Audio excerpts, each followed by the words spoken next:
Lean manufacturing isn't just for manufacturing. It's a continuous improvement philosophy that can be applied to any enterprise. Medical device designers can use lean tools to improve the design process, reduce time to market, and improve quality. Lean manufacturing practices must be driven by overall company strategy. This ensures that everyone in the organization is working toward a common goal using the lean tools as needed. Lean manufacturing requires a system for daily management.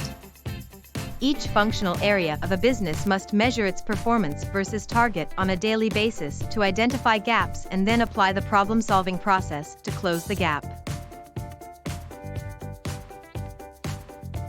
For long-lasting results, lean manufacturing requires a culture change.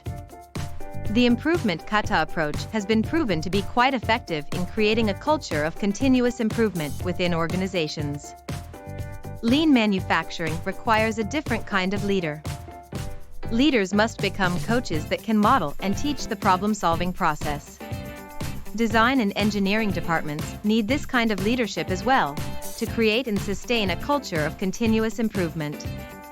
To learn more, visit emsstrategies.com and contact us.